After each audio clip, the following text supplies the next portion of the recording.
You can answer as you see. Yeah, look, we might take it on notice, given it's a... Okay, thank you. Senator Roberts. Thank you, Chair, and thank you all for attending. On the 13th of October 2019, the ABC entertainer Dr. Karl wrote in a tweet, and this is a quote, "But current episode of climate change is 100% caused by human activity." Does CSIRO's science agree with this statement from Dr. Karl?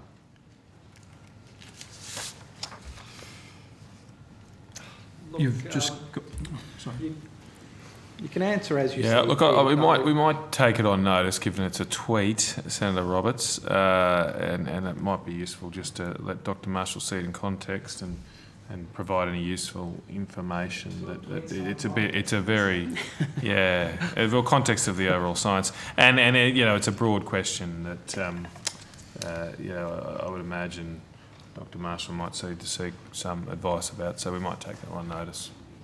So on the 19th of June 2019, just a few months ago, Andy Pittman, the director of the ARC Centre for Excellence for Climate Extremes and author of the Intergovernmental Panel on Climate Change Assessments Reports 3 and 4, said, quote, "This may not be what you expect to hear, but as far as the climate scientists know, there is no link between climate change and drought."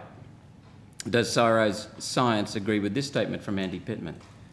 Senator, if you want to talk about drought, it's one of the areas we're really concerned about for Australia, and it is absolutely work that we don't turn away. And I'd love to talk with you about drought, but you can't solve these things in 140 characters of Twitter.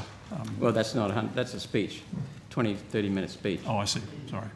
But I think taking an extract from the speech, with all due respect, Senator Well, Roberts. that's a clear statement. It's a clear statement. I suppose I'll allow the officials to comment as they wish. I think it's a little unfair to start asking officials to comment on the research merits or statements of other scientists on the hop, so to speak. But so maybe questions can be rephrased a little bit more around the general science rather than seeking to he said, she said type approach. That's probably not With what respect, quite this Senator forum Canavan, this is for.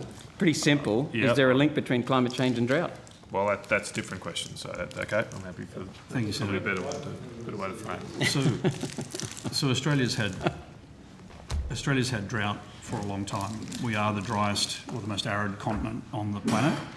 We also have one of the most variable climates, and that's been the case for a very, very long time since pre-settlement by the West. So does climate change affect drought? Oh, that's a different question, Senator. So does climate change cause drought? No. Does it affect it? We believe it does, Senator. In what way? We believe it will increase the frequency of drought over time. You believe?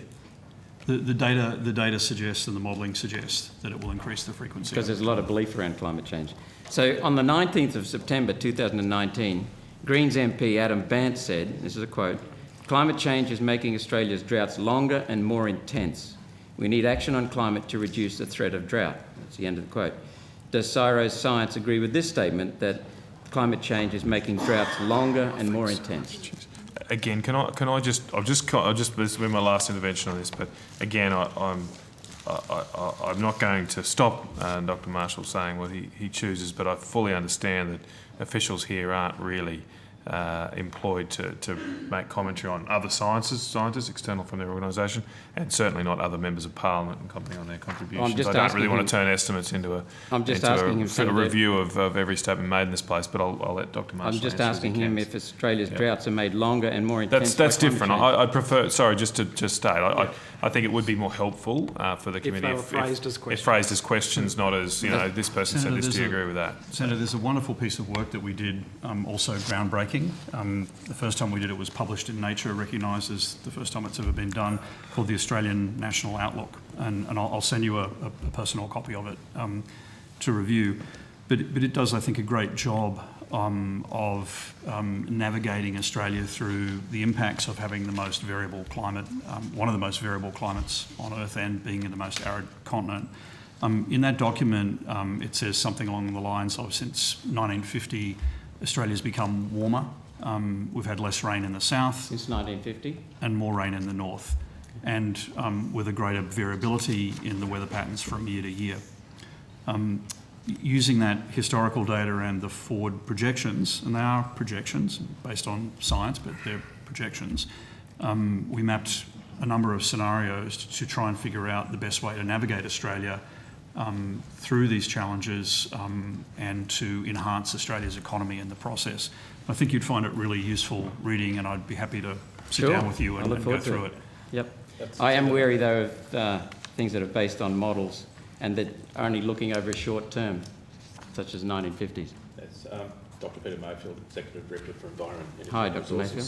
So I would like to refer you to the State of the Climate Report 2018. Good, I was about to raise that. Okay. So in that it does talk about observations in terms of rainfall and a range of other climatic events. And in that we do identify that there is an increasing prolonged drought periods coming forward as we see that. I've read it and I'll have more to say about that later. But for now, perhaps Dr. Mayfield or Dr. Marshall, the State of the Climate Report 2018 that was just held up by Mr. Mayfield, on the rear cover there's a disclaimer which talks initially about copyright. But then it goes on and says, it is advised that users seek additional information or expert scientific advice before using the contents of this report in any specific situation. Could you explain what you mean by that? So Senator, so you can appreciate that this information provides long-term projections and measurements, especially when you come down to modelling work. It doesn't necessarily go to specific events or very localised regions. So when you apply this information, you need to make sure you're applying in the right context. So those comments are in relation to that. So is CSIRO admitting that its report is not scientific or not expert scientific? No, it's saying that when you use information, you need to apply it in the correct context. Thank you.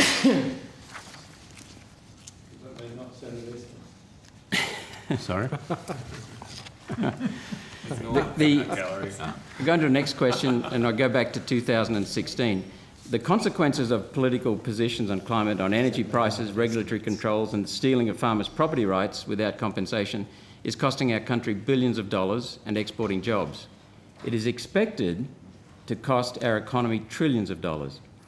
On 26th of September 2016, at your first presentation to me in Sydney, I asked what, quote, what in the 2000-year climate record indicates impending danger?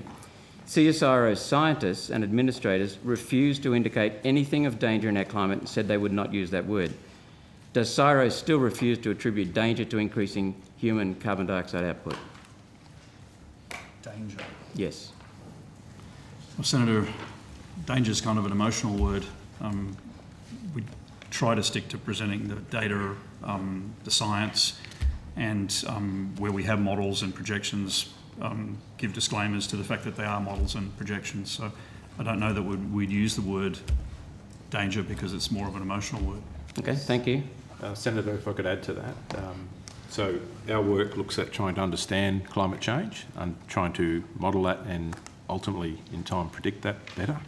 And then looking at ways that you adapt to that and ways you might mitigate it. So in our context, we're trying to understand the changes and work out how you adapt and work to that.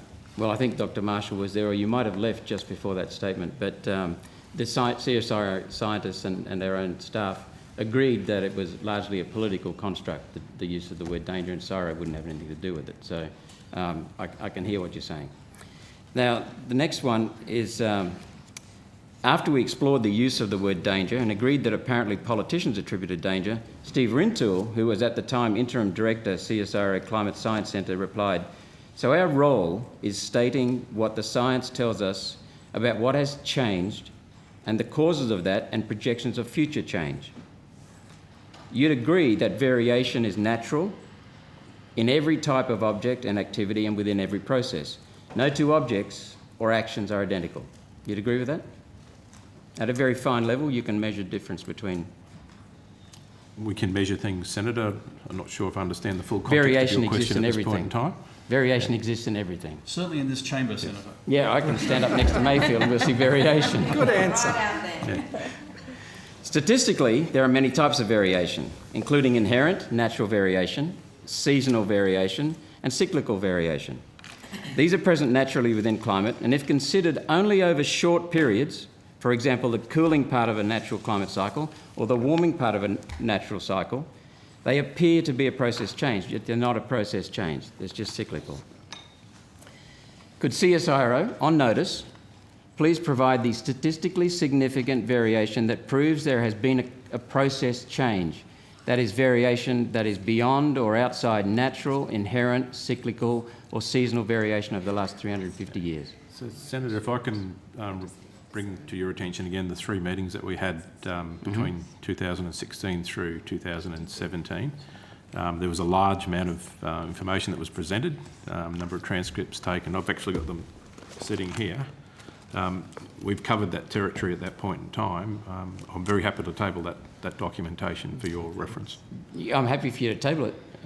The point is, the first meeting in September of 2016, we asked for evidence that carbon dioxide from human activity is causing climate change. None was presented that established causal relationships. The second presentation, which CSIRO, and they objected to recording that initially, and eventually CSIRO said we could record it. The second presentation, CSIRO was asked to provide evidence over the last 10,000 years of Earth's history that indicated something was unprecedented in current climate.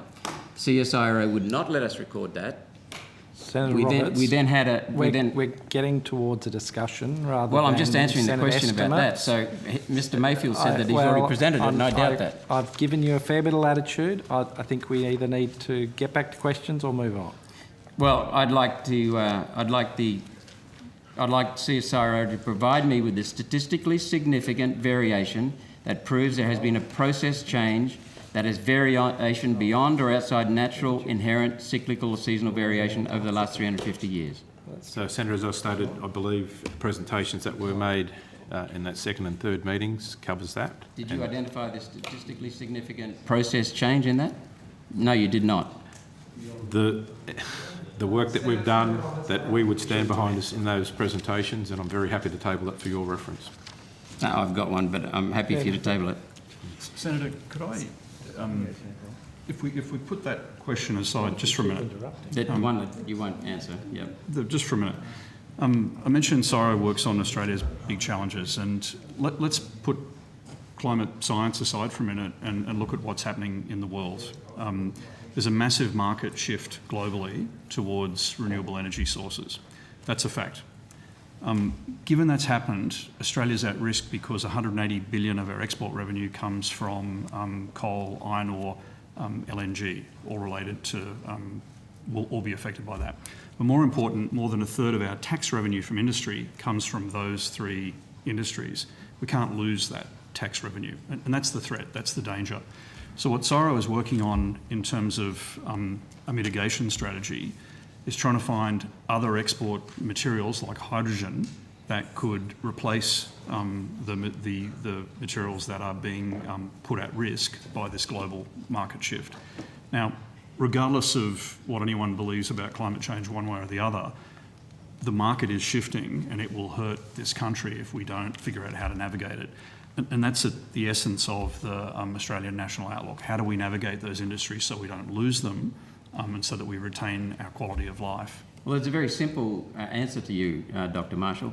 China is producing so many more times carbon dioxide than we are. Each year, the Chinese produce more carbon dioxide. Well, I'm just trying to answer that. So Dr. thank you very Marshall. much. On Thursday, the 3rd of October 2019, the Prime Minister made comments about doing a review of unaccountable internationalist bureaucracies like the United Nations, which are damaging Australia's democracy and sovereignty. He's at last plucked up the courage to do that. Has CSIRO considered the political influences of the UN on its IPCC reports on which you rely? The political influences? Yes. Oh, well documented. CSIRO presents its own data, its own analyses, and we try very hard to keep the politics out of it, but we're not always successful, as some of seen your previously. research scientists attribute. Yep. The point is that CSIRO cites and relies upon the IPCC's evidence, or reports, sorry, I should say. I think generally the data, isn't it, Peter? It's stated, and we also understand the process that the IPCC uses to undertake those assessments. So the IPCC process is really about how you coordinate the scientific data and into specific sort of responses to questions. And we do participate in that process, and we do believe in that process. The process the Inter-Academy Council really discredited. Senator Roberts, we are going to have to move on. Okay, last question. 3 years ago, the CSIRO admitted to me it did no due diligence on UN IPCC, and yet it cited it. CSIRO uses UN IPCC reports as the basis for its conclusions. Why do you not do due diligence on the UN IPCC reports, especially given that the UN IPCC itself admits that to be an IPCC reviewer, you need to be a self-declared expert? Is that good enough for the CSIRO? Being a self-declared expert, Senator. No, relying upon a body that says its reviews rely upon people who declare themselves to be experts. Senator, in general, CSIRO relies on its own data, its own modelling and its own scientists. With respect to climate data, we get maybe as much as half of the world's climate data because we do most of the work in the southern hemisphere, and we rely on bodies in the northern hemisphere to gather the other half of the data. Climate change is a global issue. Australia isn't going to solve it on its own, although CSIRO's made some amazing breakthroughs in the last few years to really significantly reduce emissions from cattle, for example, without damaging the economy of cattle, actually potentially improving the economy there. But Australia's contribution as a country to greenhouse emissions, as you said, is a bit over 1%.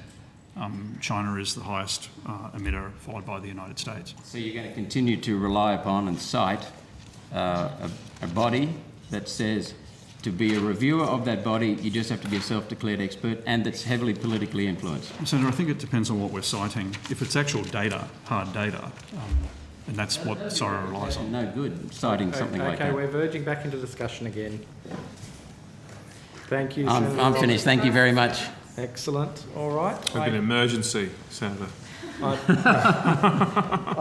I believe we are finished.